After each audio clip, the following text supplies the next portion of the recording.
Hello नमस्कार बच्चों, स्वागत है आप सभी को बेसिक शिक्षा के ऑनलाइन लर्निंग प्लेटफॉर्म पे। मैं आप सभी के agriculture mentor and course counsellor Sitesh sir. आज की इस वीडियो में हम लोग बात करने वाले हैं आईसीएआर के सिलेबस के बारे में। अगर हम बात करें बच्चों आईसीएआर, तो आईसीएआर का एग्जाम्स जो है हर वो नीट एस्पिरेंट्स या जेई एस्पिरेंट्स के लिए भी काफ़ी इंपॉर्टेंट है जिन्होंने इस बार का नीट एग्जाम या जेई के एग्जाम में अच्छा परफॉर्म नहीं कर पाए हैं। ठीक है, as a plan B of your career जो है इसको लेके चल सकते हैं। एग्रीकल्चर और एलाइड फील्ड के लिए जो है आईसीएआर एग्जाम करवाती है बच्चों। और जो पर्टिकुलरली जिसके सिलेबस की हम लोग बात कर रहे हैं वो जो है बच्चों एग्जाम है all India entrance examination for admission to bachelor degree programme जो होती है बच्चों, ऑल इंडिया का जो एआईयूजी कोर्सेज के लिए जो एग्जाम होती है उसी के सिलेबस के बारे में बातें करने वाले हैं बच्चों। ठीक है, तो अगर हम बात करें सिलेबस में, तो जैसे सीयूईटी का सिलेबस था और आईसीएआर की सिलेबस है बच्चों, इन दोनों में जो है काफ़ी वेरिएशंस आपको देखने को मिलेगा। ठीक है, जैसे हम अगर बात कर रहे थे पार्टिकुलर सीयूईटी 2022 की अगर हम बात करते तो वहाँ पर सिर्फ और सिर्फ 12th का ही चैप्टर्स जो आपके एग्जाम्स में आ रहे थे, लेकिन आईसीएआर का सिलेबस जो है बच्चों वो आपका अलग है। ठीक है, तो अब आपको किस तरह से अप्रोच करना चाहिए, किस तरह से आपकी प्रिपरेशन स्ट्रेटेजी होनी चाहिए, किस तरह से आप सिलेबस को कवर कर पाओगे कम समय के अंदर। ठीक है, तो ये सारी चीजें हम लोग जो है इसके वीडियो में बातें करने वाले हैं बच्चों। ठीक है, तो इसको जरूर से लास्ट तक देखिएगा। लास्ट में लोग कुछ सक्सेस टिप्स के बारे में बातें करेंगे, किस तरह से इस सिलेबस को आप प्रिसाइज फॉर्म में जो है कर सकते हो बच्चों। तो चलिए आगे बढ़ते हैं। सबसे पहले अगर बात किया जाए बच्चों यहाँ पे एग्रीकल्चर में, तो एग्रीकल्चर की जो है बच्चों बेसिकली जो है 4 यूनिट में इसके सिलेबस को जो है डिवाइड किया गया है। सबसे पहला यूनिट जो है वो है बच्चों आपका एग्रीकल्चर में agrometeorology, genetics and plant breeding, biochemistry and microbiology बच्चों। ठीक है, तो ये जो आपका सिलेबस है ये आपका पहला यूनिट है बच्चों। इसके अंतर्गत जो है आपको अलग अलग यहाँ पे पॉइंट्स दिए गए हैं, जैसे एग्रोमेट्रोलॉजी हो गया, ठीक है, उसके बाद जेनेटिक्स एंड प्लांट ब्रीडिंग हो गया। ठीक है, एग्रोमेट्रोलॉजी में आपको एलिमेंट के जितने भी कंपोनेंट्स है, weather, rainfall, humidity, wind velocity, ठीक है, ये सारी चीज़ें करनी होगी। उसके बाद जेनेटिक्स एंड प्लांट ब्रीडिंग में बच्चों आपको cell and its structure, cell division, genetic material, ठीक है, Mendelian genetics, quantitative inheritance, continuous and discontinuous variation, role of genetics in plant breeding, self and cross pollinated crop, method of breeding, ठीक है, biotechnology. उसके बाद ये सारी चीज़ें जो आपके लिए इंपॉर्टेंट होगा बच्चों। नेक्स्ट हम लोग बात करेंगे बायोकेमिस्ट्री में, तो पीएच, बफर और classification and nomenclature of different compounds जो होते हैं, जैसे कि carbohydrate, protein, lipid, vitamin, enzymes. Microbiological portion में आपको माइक्रोबियल सेल स्ट्रक्चर पढ़ना होगा, फिर कुछ माइक्रो ऑर्गेनिजम्स जिनको सबको एग्रीकल्चर के रेफरेंस में, ठीक है, जैसे कि algae, bacteria, fungi, actinomycetes, protozoa, virus. उसके बाद इनकी जो रोल कैसे होती है, किण्वन प्रक्रिया में हो या फिर आपके श्वसन प्रक्रिया में हो, for respiration, fermentation, organic matter decomposition, इस सब में क्या रोल होती है इसके बारे में देखेंगे। फिर जो दूसरा यूनिट है बच्चों वो है आपका लाइव स्टॉक प्रोडक्शन के बारे में, यानी कि अर्थात पशुपालन से संबंधित। तो पशुपालन में आपको क्या देखना है, स्कोप एंड इंपॉर्टेंस।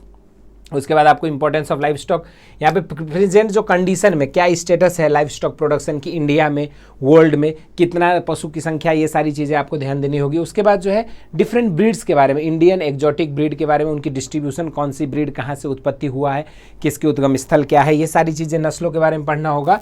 नेक्स्ट जो है केयर एंड मैनेजमेंट में बच्चों आपको क्या क्या पढ़ना है, तो देख लीजिए। सबसे पहले आपको पढ़ना है system of cattle and poultry housing, किस तरह से उनके जो है घर बनाए जाते हैं, उसमें कितनी नाद के लिए कितना एरिया चाहिए, एक गाय को कितना एरिया चाहिए, मुर्गियों को कितना पालन करने के लिए एरिया चाहिए होता है, इस तरह की चीज़ें। उसके बाद प्रिंसिपल ऑफ फीडिंग, राशन वगैरह के बारे में, कॉन्सेंट्रेट, रफेजेस के बारे में, फीडिंग प्रैक्टिसेस, किस तरह से पशुओं को खिलाया जाता है, जुगाली करने वाले जो पशु होते हैं उन सब के संयंत्र के बारे में, ठीक है। उसका बैलेंस्ड राशन, उसकी डिफिनीशन और उसकी इंग्रेडिएंट की क्या क्या चीज़ें उसमें होनी चाहिए, तभी जाके उसको हम लोग क्या कहेंगे बच्चों, बैलेंस्ड राशन कहेंगे। ये सारी चीज़ें आपको ध्यान देना होगा। नेक्स्ट आपको ध्यान देना होगा बच्चों management of calf, pregnant and milch animals as well as chicks, cockerels and layers in poultry, ठीक है। तो पोल्ट्री में बेसिकली हम लोगों को पोल्ट्री और कैटल रियरिंग, यही सबसे ज़्यादातर आपके सवाल आते हैं, ठीक।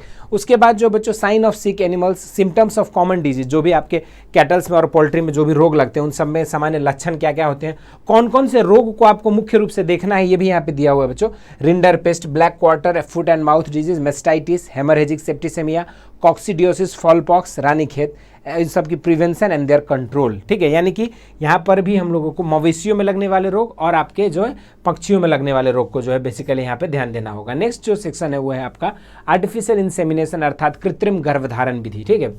इसमें हम लोगों को उसके जो प्रजनन तंत्र होते हैं आपको ये सब के बारे में पढ़ना होगा, रिप्रोडक्टिव ऑर्गेन्स, उसके बाद collection, dilution and preservation of semen, कैसे आप वीर्य का भंडारण करते हो, किस तरह से उसको जो है फीमेल के प्रजनन तंत्र में जो किस तरह से उसको इंसर्ट किया जाता है, ठीक है, किस तरह से उसको मीटिंग होती है, ये सारी चीज़ें प्रोसेस। उसके बाद हम लोगों को यहाँ पे मिल्क एंड मिल्क प्रोडक्ट की पूरी जानकारी लेनी होगी, डेयरी टेक्नोलॉजी वाले पोर्शन में आपको पढ़ना होगा यहाँ पे लाइव स्टॉक के पूरे प्रोडक्ट्स के बारे में।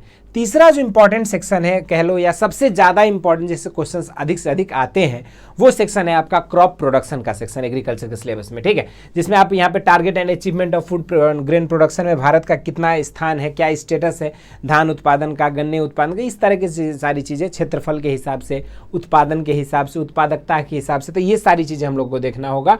नेक्स्ट हम लोग को देखना होगा बच्चों क्लासिफिकेशन ऑफ फील्ड क्रॉप्स, जैसे कि उनकी उपयोगिता के आधार पर, ठीक है, उनके जो मार्केट वैल्यू के आधार पर, इस तरह से उसको अलग अलग ग्रुप में बांटा गया, जैसे कि अनाज वाली, दलहन, ऑयल सीड, ठीक है, तेलहन, फाइबर, शुगर एंड आपके फॉरेज क्रॉप्स, ठीक। उसके बाद जो नेक्स्ट पॉइंट हम लोगों को देखना है बच्चों क्रॉप प्रोडक्शन में, वो है आपका सॉइल साइंस, ठीक है, जिसमें आपको सॉइल फर्टिलिटी एंड मैन्यूर्स, जिसमें आपको सॉइल के properties, physical, chemical, biological properties, उसके बाद आपके पोषक तत्व कौन कौन से आवश्यक होते हैं और किनकी कमी से क्या लक्षण आती है और उसका मुख्य रोल, भूमिका क्या होता है, ये सारी चीज़ें पढ़ेंगे। उसके बाद जो है बच्चों हम लोग को बात करना होगा भारत में कितने प्रकार की मृदा पाई जाती है, कौन सी मृदा किस राज्य में ज़्यादा होती है, कौन सी मृदा का क्या खासियत है, किसके कारण से उसको ये मृदा कहा जाता है, सबसे उर्वरक मृदा कौन सी है, समस्या वाली मृदाएं जो होती है, ये सारी चीज़ें हम लोग इसमें पढ़ेंगे बच्चों। नेक्स्ट हम लोग बात करेंगे ऑर्गेनिक मैन्योर, यानी कि कार्बनिक खाद जो होते हैं, जैसे गोबर खाद देख लो, केचुआ खाद देख लो, ठीक है, तो सब में क्या अंतर होती है, किसमें कितना पोषक तत्वों की मात्रा होती है,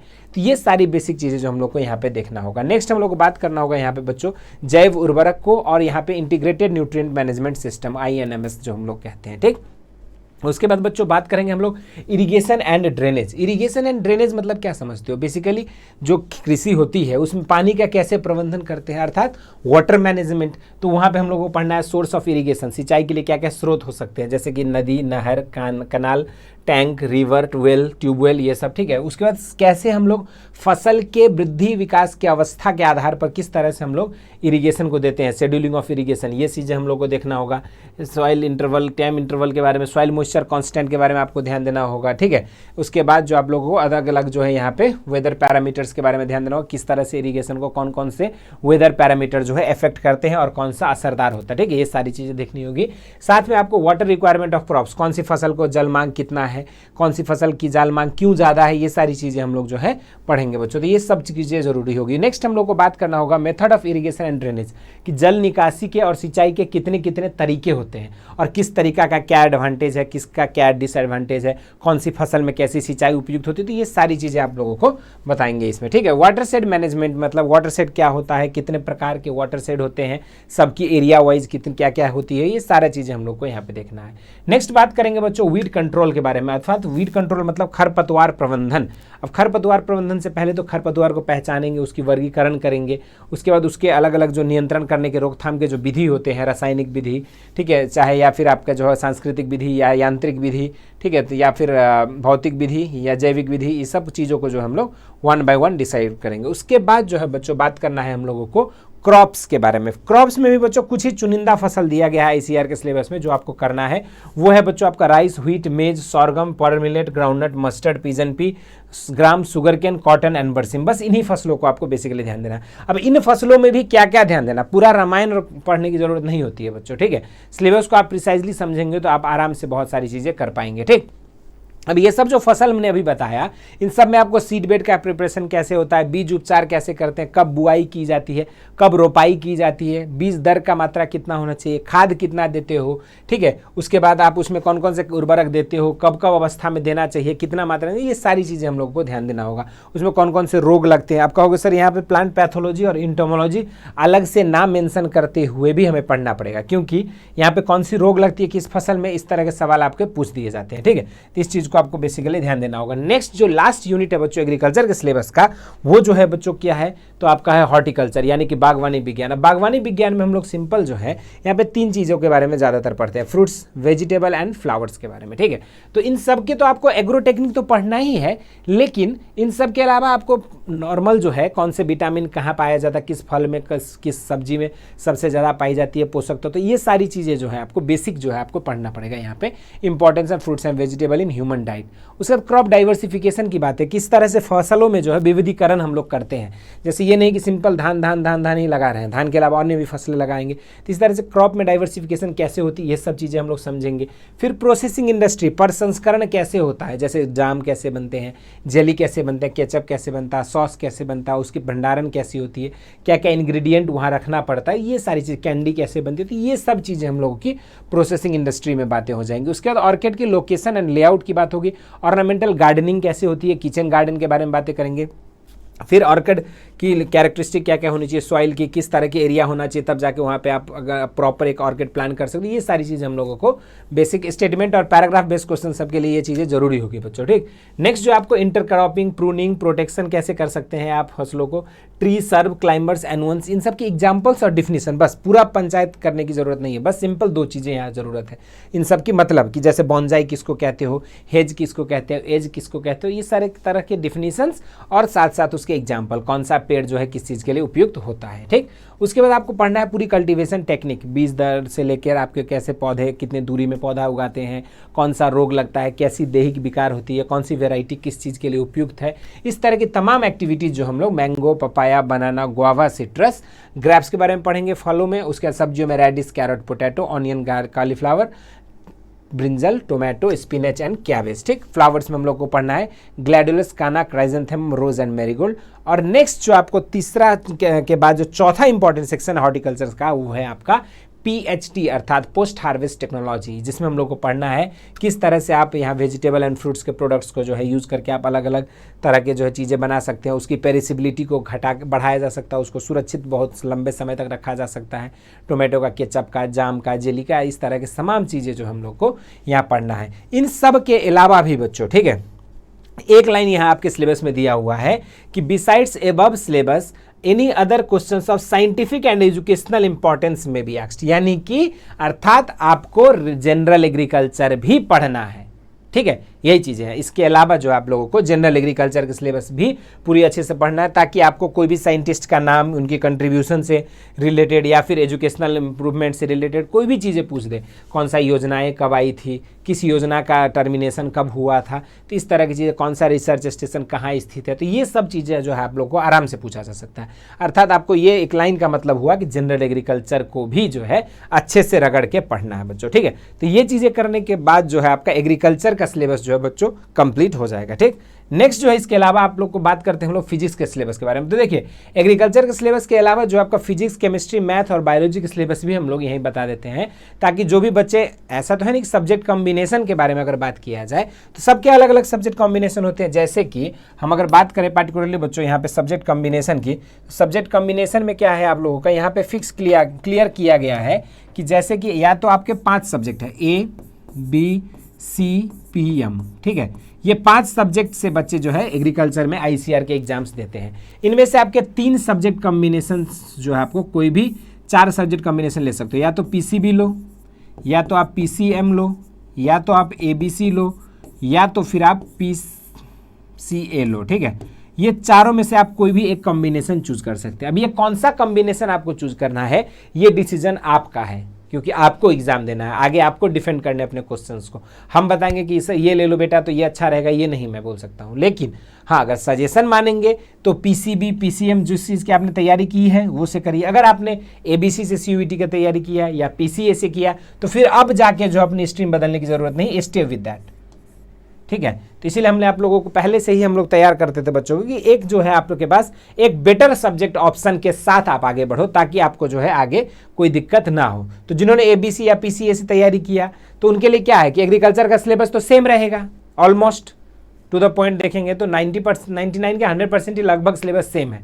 आईसीआर का देख लो या सीयूईटी का देख लो, तो आपका एक सिलेबस पे मेहनत करने का काम जो है क्या हुआ, बच गया। और फिर आपको बाकी 2 अपने सब्जेक्ट्स जो रहेंगे उसके हिसाब से आपको तैयारी करनी है, ठीक है। तो ये सारी चीज़ें जो है इसलिए मैं बता दे रहा हूँ बच्चों, ताकि आप लोगों को आसानी हो जाए चीज़ों में, ठीक।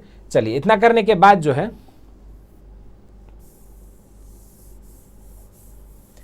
चलिए, तो ये सब चीज़ें जानकारी थी। अब जो हम लोग बात करेंगे बच्चों फिजिक्स के सिलेबस के बारे में, तो सबसे पहले यूनिट 1 में आपको पढ़ना होगा फिजिकल वर्ल्ड एंड मेजरमेंट बच्चों, ठीक है। फिजिकल वर्ल्ड एंड मेजरमेंट में आप लोगों को क्या क्या पढ़ना है, तो देख लीजिए यहाँ पे सिलेबस, पूरी डिटेल सिलेबस ये जो आप लोगों को यहाँ पे टेलीग्राम चैनल पे भी मिल जाएगा बच्चों आप लोगों को, ठीक है। ऐप पे भी अपलोड कर दी जाएगी। जो भी आईसीआर एस्पिरेंट्स हैं उनको करना क्या है, बस अपना नाम और अपने जो कोर्स है आप जिस कॉम्बिनेशन से तैयारी करना चाहते हैं उसको करके आप नीचे कमेंट पे भी दे दीजिएगा, या तो फिर हमारे ऐप पे भी आप कमेंट कर सकते हो, तो उसके एडवाइस के थ्रू, उसके थ्रू जो आप लोग को हम लोग गाइडेंस आपको प्रोवाइड कर देंगे बच्चों, ठीक है। तो चलिए आगे बढ़ते हैं। तो फिजिकल वर्ल्ड एंड मेजरमेंट में आपको पढ़ना है फिजिक्स के scope, excitement, nature of physical laws, physics technology and society, ठीक है। Need for measurement, unit of measurement, SI unit, fundamental unit, derived unit, ठीक है। तो ये सारी चीज़ें आप लोगों को पढ़ना है। नेक्स्ट बच्चों आपका यूनिट है काइनेमेटिक्स, जिसमें आपको frame of reference, motion in straight line, ठीक है। उसके बाद यूनिफॉर्म एक्सेलरेटेड मोशन, ये सारी चीज़ें जो आप लोगों को यहाँ पे डिटेल दिया गया है। लॉज ऑफ मोशन में हम बात करेंगे, intuitive concept of force, inertia, Newton's first laws, ठीक है, law of conservation of linear momentum, इन सब पे बेस्ड जो है भर भर के न्यूमेरिकल पूछे जाते हैं बच्चों, ठीक है। तो ये सब चीज़ आप लोगों को देखना जरूरी होगा। यूनिट 4 में आपको वर्क, एनर्जी एंड पावर, जिसमें आपका scalar product of vectors, work done by constant force, ये सारी चीज़ें जो आप लोग को, conservational force, non conservational force, ठीक है, elastic illusion, in elastic collisions in 1 and 2 dimensional, ये सब चीज़ें देखना होगा। नेक्स्ट बच्चों पढ़ना होगा आपको motion of system of particles and rigid body, ठीक है। तो इसमें आप लोगों को जो है centre of mass of 2 particle system, momentum conservation, centre of mass motion, ठीक है, centre of mass of rigid body, centre of mass of uniform rod, ठीक है, वेक्टर प्रोडक्ट ऑफ वेक्टर्स। तो ये सारी चीज़ें जो आप लोग को डिटेल में यहाँ पे मिल जाएगा। आप लोग को नीचे लिंक में भी मैं डिस्क्रिप्शन में भी दे दूंगा बच्चों, ठीक है, जिसके माध्यम से आप डिटेल जो है सिलेबस की एनालिसिस करके अपने हिसाब से अपनी सिलेबस और स्टडी प्लान बनाइए और अपना पढ़ाई शुरू कर दीजिए बच्चों, ठीक है। अब जो है Kepler's law of planetary motion, universal law of gravitation, acceleration due to gravity, उसकी वेरिएशन कैसे होती है एल्टीट्यूड और डेप्थ के साथ, ये चीज़ें आपको ध्यान देनी होगी। जीपीई अर्थात ग्रेविटेशनल पोटेंशियल एनर्जी की बातें करनी होगी, ग्रेविटेशनल पोटेंशियल की। स्केप वेलोसिटी और ऑर्बिटल वेलोसिटी से भी न्यूमेरिकल्स आपके पूछे जा सकते हैं, ठीक है। जियो स्टेशनरी सैटेलाइट्स की बातें करोगे। फिर हम लोग बात करेंगे प्रॉपर्टीज ऑफ बल्क मैटर, जिसमें elastic behaviour, stress strain, Hooke's law, Young's modulus, bulk modulus, shear modulus of rigidity, pressure tube, Pascal's law, viscosity, Stokes law, terminal velocity, ये सारी चीज़ें जो आप लोगों को ध्यान देने की जरूरत है। नेक्स्ट हम लोग को थर्मोडायनामिक्स और behaviour of perfect gas and kinetic theory, ये सब भी आप लोग के लिए इंपॉर्टेंट है। अगला हम बात करेंगे ऑसिलेशन एंड वेव्स, यानी कि ऑप्टिक्स वाले पोर्शन से जो आप लोग को यहाँ पे बात करना होगा। पीरियोडिक मोशन, ठीक है, अलग अलग टाइप के जो मोशन है, सिंपल हार्मोनिक मोशन, उसकी इक्वेशंस, ठीक है, ऑसिलेशंस, उसकी एनर्जी की, टाइम पीरियड का, ठीक है, पेंडुलम की ऑसिलेशन के रिलेटेड, ये सब चीज़ें जो आप लोग को ध्यान देने की जरूरत है। Standing waves in string and organ pipes. तो कुल मिला के अगर आप देखोगे सिलेबस को ब्रीफली, तो 11th और 12th दोनों को जो है मर्ज करके जो है यहाँ का सिलेबस डिजाइन किया गया है। अगला जो यूनिट है बच्चों इलेक्ट्रोस्टैटिक, ठीक है। इलेक्ट्रोस्टैटिक में आपको जो है ये दोनों ही पार्ट दिया हुआ, बेसिक इलेक्ट्रोस्टैटिक का, फिर कंडक्टर, सेमीकंडक्टर, इंसुलेटर, कैपेसिटेंस वाला पोर्शन, ठीक। नेक्स्ट अगला यूनिट है आपका करंट इलेक्ट्रिसिटी, जिसमें आप लोगों को इलेक्ट्रिक करंट और उसकी पूरी प्रॉपर्टीज आप लोगों को सिंपल जो एनसीईआरटी के जो सिलेबस है वहीं से रिलेटेड आपको पढ़ना होगा। Magnetic effects of current and magnetism आपको पूरी डिटेल में पढ़नी होगी। अगला बात करेंगे बच्चों इसमें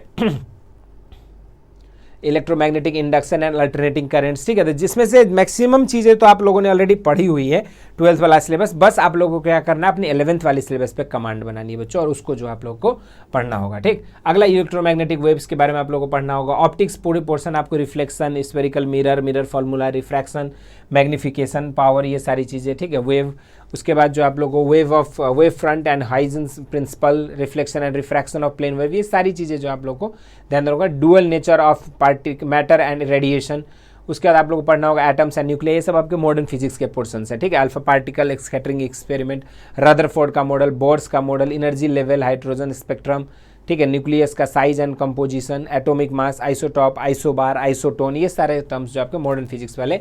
इलेक्ट्रॉनिक डिवाइस आपको पढ़ना होगा, डायोड के बारे में, सेमीकंडक्टर के बारे में, ठीक है, उसके बाद जो आप लोग लॉजिक गेट्स जो एंड और नॉट NAND, ठीक है, नॉर ट्रांजिशन, ये सारी चीज़ों की ट्रांजिस्टर के बारे में आपको पढ़ना होगा। नेक्स्ट हम लोग को पढ़ना होगा बच्चों कम्युनिकेशन डायग्राम्स, जिसमें आप लोगों को बस ब्लॉक डायग्राम के बारे में पढ़ना है और सिग्नल के बैंडविड्थ के बारे में, जैसे TV speech, TV and digital data का बैंडविड्थ, ठीक है, ट्रांसमिशन के लिए जो बैंडविड्थ क्या ज़रूरत होती है, किस तरह से इलेक्ट्रोमैग्नेटिक वेव्स आपके प्रोपैगेट होते हैं, तो ये सारी चीज़ें जो आपको ध्यान देने की ज़रूरत होगी। ये सारा तमाम चीज़ था आपका बच्चों फिजिक्स के सिलेबस के बारे में। अगला हम बात करेंगे केमिस्ट्री के सिलेबस, जो कि थोड़ा सा और जो है फिजिक्स से के तुलना में जो आपका केमिस्ट्री का सिलेबस जो थोड़ा सा जो है ज़्यादा वास्ट है बच्चों, ठीक है, तो इसको भी आप लोगों को देखना होगा। तो केमिस्ट्री में बस मैं आप लोगों को यहाँ पे जो है टॉपिक वाइज बता देता हूँ, इनर कंटेंट आप लोगों को यहाँ पे मिल जाएगा डिस्क्रिप्शन में, वहाँ से आप कर सकते हो। तो केमिस्ट्री में जो बेसिक कॉन्सेप्ट्स ऑफ केमिस्ट्री आएगा बच्चों, सॉलिड स्टेट आएगा, सोल्यूशन आएगा आपके लिए, structure of atom, elements classification and periodicity, ठीक है, chemical bonding and molecular structure. अगला आपके लिए states of matter, gases and liquid, thermodynamics, equilibrium, redox reaction, S block, ठीक है, preparation and properties of important compounds कैसे होता है, सोडियम कार्बोनेट, सोडियम क्लोराइड, ये सब चीज़ें इंपॉर्टेंट है बच्चों, क्योंकि ये सब जो बेसिक्स है ना, इनसे क्वेश्चंस आपके पुट ऑन किए जाते हैं, ठीक है। क्या रिक्वायरमेंट, इंग्रेडिएंट क्या क्या चीज़ें होती है, टेम्परेचर की रिक्वायरमेंट, ये सब जो केमिकल रिएक्शंस जिससे कंपाउंड्स बनते हैं ना, उसको जरूर से देख लेना। ये बेसिक्स है लेकिन ये काफ़ी इंपॉर्टेंट है, ठीक। उसके बाद बच्चों सम पी ब्लॉक एलिमेंट्स के बारे में आप लोग को ध्यान देना होगा, जिसमें आपका जनरल इंट्रोडक्शन पी ब्लॉक का, ग्रुप 30 एलिमेंट्स का, ग्रुप 14 एलिमेंट्स का, हाइड्रोकार्बन्स का, some basic principles and techniques organic chemistry का, ये चीज़ें पढ़ना है। हाइड्रोकार्बन्स के क्लासिफिकेशन, ठीक है, alkene, alkyne, alkanes, aromatic hydrocarbons के बारे में पढ़ना है बच्चों। इलेक्ट्रोकेमिस्ट्री, केमिकल काइनेटिक्स, ठीक है, उसका सरफेस केमिस्ट्री आपके लिए इंपॉर्टेंट है। General principles and process of isolation of elements, किस तरह से एक्सट्रैक्शन होता है ओर का, ठीक है, उसके अलग अलग मेथड्स है, तो ये सारे मेथड्स और उसकी खासियत क्या होती है, ये सब चीज़ें आपको ध्यान देने की जरूरत है। नेक्स्ट आप लोगों को पढ़ना होगा पी ब्लॉक एलिमेंट्स, उसके बाद जो आपको ग्रुप 16, 17 के एलिमेंट्स आप लोगों को पढ़ने होंगे। उसके बाद बच्चों 18 के और D and F block elements, ये सारी चीज़ें देखिए, कुछ चीज़ें आप लोगों को ऑलरेडी जो है यहाँ पे हमारे प्लेटफॉर्म पे पढ़ा दी गई है, जो चीज़ें नहीं पढ़ाई गई है वो चीज़ें आपको जो है करनी होगी, ठीक है, ताकि आप लोग को ICR जैसे एग्जाम्स में आप अच्छे रैंक के साथ ले सको। अगर हम बात करें, मैं अपना पर्सनल एक्सपीरियंस बताऊँ तो पिछले साल जो है 450 से ऊपर वाले सारे बच्चे को BSc AG के कॉलेजेस मिले थे, ठीक है। एक लड़का था जिसका 300 कुछ रैंक था, मेरा स्टूडेंट्स था, उसको जो है पंतनगर मिला है। जिनका 150 के अराउंड रैंक था ICR में, उनको BHU मिला है बच्चों, ठीक है। तो आपको उस हिसाब से अपनी तैयारी करनी है, अपनी रैंक, अब रैंक कैसे बनेगा, किस तरह से आपका होता है, ये सब पे भी हम लोग आगे बात करते रहेंगे जैसे जैसे समय आएगा, ठीक है। और यहाँ पे ये नहीं कि सिर्फ एग्रीकल्चर अच्छा कर लिए तो सिलेक्शन हो जाएगा, या सिर्फ बायोलॉजी अच्छा कर लिए तो नहीं, तीनों का परसेंटाइल स्कोर जो है एवरेजली जोड़ के तब जाके आपका एक मेरिट जो है तैयार होता है, ठीक है। और उसमें आपकी परसेंटाइल तैयार होगी और उस हिसाब से जो है आपका रैंक बन के जो है चीज़ें डिसाइड होती है, ठीक है। तो इसीलिए आप लोगों को थोड़ा सा सीरियस रह के करना है बच्चों, एग्जाम ज़्यादा टफ नहीं है, बस सिलेबस थोड़ा वास्ट है नो डाउट, लेकिन इसको आप कर सकते हो। मैक्सिमम चीज़ें तो आपका पढ़ा हुआ है, 12th का पूरा पोर्शन, 11th के ही पोर्शन पे बस कमांड बनाने हैं। तो चलिए, केमिस्ट्री में जो आपका coordination compounds, haloalkanes, haloarenes, alcohol, phenol and ethers, ठीक है बच्चों, aldehyde, ketone and carboxylic acid, organic compounds containing nitrogen कौन कौन से होते हैं, बायोमोलिक्यूल्स के बारे में पढ़ना है, पॉलीमर के बारे में पढ़ना है, इन्वायरमेंटल केमिस्ट्री से तो छोटे छोटे टॉपिक है जिससे लेकिन अधिक क्वेश्चंस पूछे जाते हैं बच्चों। जैसे आप उसमें ने सुना होगा कि छोटा तीर घाव करे गंभीर, तो वही वाला बात है। ये सब जो है छोटे छोटे टॉपिक्स तो हैं, लेकिन इनसे क्वेश्चंस बहुत तगड़ा लड़ते हैं केमिस्ट्री इन डेली लाइफ, तो इस तरह से आप लोगों को ध्यान देना होगा। नेक्स्ट जो आपका सेक्शन है बच्चों वो है बायोलॉजी। बायोलॉजी वाले सेक्शन जो है आप लोगों को क्या क्या पढ़ना होगा, यहाँ पर भी सिंपल जो आपका प्योर जो NCERT है उसी को जो है यहाँ पे डिफ्रेंशिएट किया गया है। जैसे द लिविंग वर्ल्ड आप लोगों को पढ़ना होगा, ठीक है। लिविंग वर्ल्ड के बाद यूनिट ऑफ लाइफ, जिसमें आपको सेल बायोलॉजी, बायोकेमिस्ट्री, इन सब के बारे में, डाइवर्सिटी ऑफ लाइफ के बारे में आप लोगों को पूरी तरह से पढ़ना है। Protista, Monera, Plantae, fungi, Animalia, उन सब के 5 किंगडम के बेसिक फीचर्स भी न्यूट्रिशन के बेसिस पे, यूनिसेलुलरिटी, मल्टीसेलुलरिटी के बेसिस पे, फाइलोजेनेटिक रिलेशनशिप के बेसिस पे, इस तरह से जो है तमाम आपको पढ़ना होगा। इसके अलावा जो है आपको बैक्टीरिया, एक्टिनोमाइसिटिस, साइनोबैक्टीरिया सब के बारे में जो डिटेल में पढ़नी होगी, उनकी मोड ऑफ न्यूट्रिशन, किस तरह से नाइट्रोजन फिक्सेशन होता है, किस तरह से आगे जो है साइकिल बढ़ती है, तो ये सब चीज़ें आप लोग को यहाँ पे बेसिकली ध्यान देना होगा डाइवर्सिटी ऑफ लाइफ में। बाकी सारे किंगडम्स को आपको अलग अलग किंगडम्स, उसके क्लास और ऑर्डर्स के बारे में भी पढ़ना जरूरी है। नेक्स्ट हम लोग बात करेंगे ऑर्गेनिज्म एंड एनवायरनमेंट में, तो ऑर्गेनिज्म एंड एनवायरनमेंट में क्या होगा बच्चों कि organism and concept of species population interaction कैसे होता है, इकोलॉजिकल स्टडीज है, ठीक है, ग्रासलैंड इकोसिस्टम, एक्वेटिक इकोसिस्टम, ठीक है, इकोलॉजिकल नीच, उसके बाद eco food web, food chain, biome, इस तरह के जो चीज़ें होती है सब के बारे में आपको डिटेल में पढ़ना है। किस तरह से कंजर्वेशन करते हैं, in situ ex situ conservation, पूरी चीज़ें आप लोगों को डिटेल में पढ़ना जरूरी है बच्चों। नेक्स्ट हम लोग बात करेंगे ऑर्गेनिज्म एंड एनवायरनमेंट के बारे में। अगला जो है मल्टी सेलुलरिटी, मतलब किस तरह से प्लांट सिस्टम के बारे में पूरा, जिसमें आपका एनाटॉमी एंड मॉर्फोलॉजी हम लोग को पढ़ना होता है बेसिकली, कि किस तरह से कितने प्रकार के टिश्यू होते हैं, उनके अंदर जो एब्जॉर्प्शन कैसे होता है, उनका पोषक न्यूट्रिशन की मूवमेंट कैसे होती है, ये सारी चीज़ें, ठीक है, प्लांट फिजियोलॉजी बेसिकली कह लीजिए। नेक्स्ट हम लोग को पढ़ना होगा structure and function of plant life में आप लोग को रिप्रोडक्शन कैसे होती है, ठीक, सेक्सुअल रिप्रोडक्शन इन प्लांट्स, ये सारी चीज़ें। एनिमल टिश्यू के बारे में पूरा आप लोगों को पढ़ना होगा, ठीक है, एनिमल में किस तरह से उनकी जो क्या बोलते हैं उसको, बेसिकली आपका फिजियोलॉजी, ह्यूमन फिजियोलॉजी आप लोगों को पूरा जो है पढ़ना की ज़रूरत होगी बच्चों, ठीक है। उसके बाद आपका यहाँ पे जो है हार्मोनल कोऑर्डिनेशन, सारा चीज़ें, मतलब समझिए कि आपको ह्यूमन फिजियोलॉजी, आपके प्लांट एनाटोमी एंड फिजियोलॉजी, ये सब चीज़ें आपके लिए इंपॉर्टेंट है बच्चों। नेक्स्ट हम लोग बात करें कंटिन्यूटी ऑफ लाइफ में हेरिडिटी एंड वेरिएशन के बारे में आपको पढ़ना होगा, मेंडेलियन एक्सपेरिमेंट्स के बारे में पढ़ना होगा, जीन के बारे में पूरा पढ़ना होगा, ठीक है, जेनेटिक मटेरियल का किस तरह से होता है, म्यूटेशन, उत्परिवर्तन, पूरी तरह से जो आप लोगों को पढ़नी होगी। नेक्स्ट हम लोग को बात करना होगा इवोल्यूशन कैसे हुआ लाइफ का, किस तरह से बायोजेनेसिस, बायोजेनेटिक थ्योरी, ठीक है, ये सारे जो सिद्धांत आए थे ये कब और कैसे किस सिचुएशन में किसने दिया था, इस तरह की चीज़ें भी आपके लिए इंपॉर्टेंट है, एविडेंस वाले, ठीक। नेक्स्ट डार्विन्स के जो 2 कंट्रीब्यूशन थे उसको पढ़ना होगा, लेमार्क के बारे में पढ़ना होगा, ये सारी चीज़ें बच्चों। Next application of biology, biology की क्या क्या एप्लीकेशन जो है आपके एग्रीकल्चर के फील्ड में है, या फिर आपके एग्रीकल्चर एंड एलाइड फील्ड्स में क्या क्या आपके एप्लीकेशंस हैं बायोलॉजी के, ये सारी चीज़ें आपको जो है ध्यान देना होगा बच्चों, ठीक। उसके बाद जो आपके यहाँ पे किस तरह से पेस्टिसाइड्स, इंसेक्टिसाइड्स वगैरह का यूज़ नियंत्रण करने के लिए क्या यूज़ करते हैं, बायोमास, बायोगैस वगैरह के बारे में पढ़ना होगा, ठीक है, production of antibiotics, insulin, hormones कैसे बनते हैं, ये सारी चीज़ें आपको देखनी होगी बच्चों। नेक्स्ट हम लोगों को बात करना होगा ह्यूमन पॉपुलेशन रिलेटेड डिजीज़ के बारे में, ह्यूमन के में कौन कौन से रोग लगते हैं, किस तरह के अब कैसे कैसे डिजीज़ होते हैं, क्या सेक्स लिंक डिजीज़ क्या है, कैंसर, ठीक है, अस्थमा, इस तरह के आपके मेटाबॉलिक डिजीज़ जैसे होते हैं, जो आपकी उपापचयी बीमारी, या फिर कुछ आपके एरोबिक कॉजेज, जो मतलब आपके जीवित जो होते हैं बायोटिक कॉजेज के कारण से, बायोटिक एजेंट्स के कारण से होता है, तो ये सारी चीज़ें जो आप लोग को ध्यान देने की ज़रूरत होगी बच्चों, ठीक है। उसके बाद इतना करने का बेसिकली भले ही बायोलॉजी को 9 यूनिट में बच्चों इसका सिलेबस को समराइज किया गया है, लेकिन कुल मिला के जो है आपका यहाँ पे 11th और 12th की जो चीज़ें थी उसी को जिस्ट मान के जो है यहाँ पे इसको समराइज किया गया है इस तरह से। तो कुल मिला के अगर आपको सिंपली अगर एक लाइन में कहा जाए तो 11th एंड 12th की NCERT को आपको टू द पॉइंट कंप्लीट कर लेना है, तो आपके लिए चीज़ें आसान हो जाएगी। अगला हम बात करेंगे अब लास्ट सब्जेक्ट जो आपका है वो है मैथमेटिक्स। तो मैथमेटिक्स में बच्चों आपका सेट एंड फंक्शंस के बारे में आपको पढ़ना होगा। उसके बाद जो नेक्स्ट आपके यहाँ पे अब देखो ट्रिगोनोमेट्रिक फंक्शंस के बारे में पढ़ना है, रिलेशन फंक्शंस और आपके सेट, ये 3 यूनिट्स इसके पार्ट होंगे। अगला जो आप लोगों को पढ़ना क्या होगा बच्चों, यहाँ पे इन्वर्स ट्रिगोनोमेट्रिक फंक्शंस। अगला जो यूनिट है वो है अलजेब्रा। अब अलजेब्रा के अंदर में जो आपको क्या क्या पढ़ना है बच्चों, तो यहाँ पे complex number, quadratic equation, principles of mathematical induction, linear inequalities, permutation and combination, binomial theorem, ठीक है, सीक्वेंस एंड सीरीज, मैट्रिसेस, ये सब चीज़ें, डिटर्मिनेंट्स, ये सब आपको अलजेब्रा वाले यूनिट में पढ़ना होगा। नेक्स्ट कोऑर्डिनेट ज्योमेट्री में आपको straight line, conic sections, identity, introduction to 3D geometry, limits and derivatives, calculus portion में आ गए हम लोग, continuity and differentiation, application of derivatives, integrals, ठीक है। उसके बाद आपको application of the integrals, differential equations, ये सारी चीज़ें आपको पढ़नी होगी कैलकुलस वाले पोर्शंस में। नेक्स्ट पोर्शंस पे जब हम जाएंगे वो है आपका वेक्टर एंड 3D ज्योमेट्री। तो वेक्टर एंड 3D ज्योमेट्री में अगर देखा जाए तो वेक्टर और 3D ज्योमेट्री में आपको पूरी वेक्टर, स्केलर, ये सब समहाउ थोड़ा बहुत आपका फिजिक्स से रिलेटेड रहता है, लेकिन बाकी चीज़ें आपको नया यहाँ पे देखना होगा। नेक्स्ट लीनियर प्रोग्रामिंग आपको पढ़नी होगी बच्चों। तो इस तरीके से जो है मैथमेटिकल रीजनिंग, ठीक है बच्चों, स्टैटिस्टिक एंड प्रोबेबिलिटी में आपको दोनों ही चीज़ें कवर करनी होगी, स्टैटिक्स और डायनामिक्स, ठीक है। तो ये सारी चीज़ें करने के बाद जो आपका 10 यूनिट में जो आपका मैथ का भी सिलेबस कंप्लीट हो जाएगा। तो हर एक सब्जेक्ट, अब आपको किस सब्जेक्ट से तैयारी करनी है, क्या आपके जो है सब्जेक्ट ऑफ चॉइस रहेंगे, ये चीज़ें आपको डिसाइड करनी है बच्चों।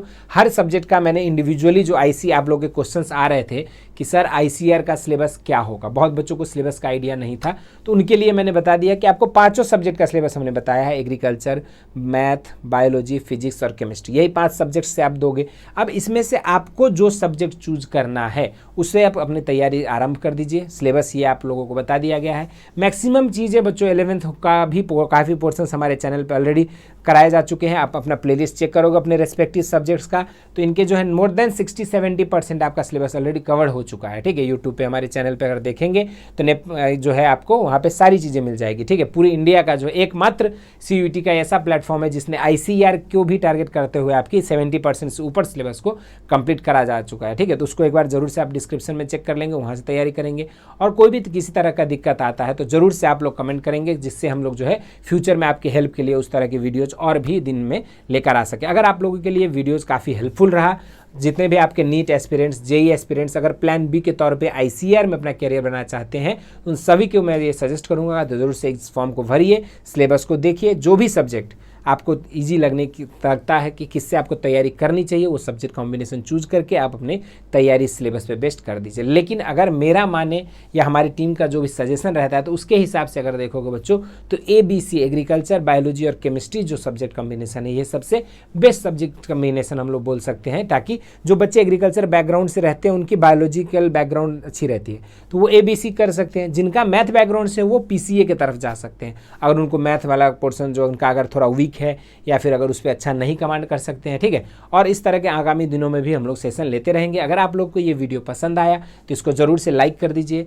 इसको कमेंट कर दीजिए अपने सजेशंस को, और इसको जितने भी आपके एग्रीकल्चर एस्पिरेंट्स हैं जो एग्रीकल्चर एंड एलाइड से कोर्सेस में, ठीक है, अपना करियर बनाना चाहते हैं तो उन तक जरूर से फैला दे, ताकि हमारा जो मेन मुहिम है बेसिक शिक्षा, फ्री शिक्षा का जो हमारा जो मेन उद्देश्य है, जिसके वजह से आपके गांव तक जो है हमारी शिक्षा का मुहिम जो है पहुंच पाए, तो इसके लिए आप लोग इतना जो हम लोगों का कर दीजिएगा। फिर हम लोग मिलते हैं अगली वीडियो में। धन्यवाद।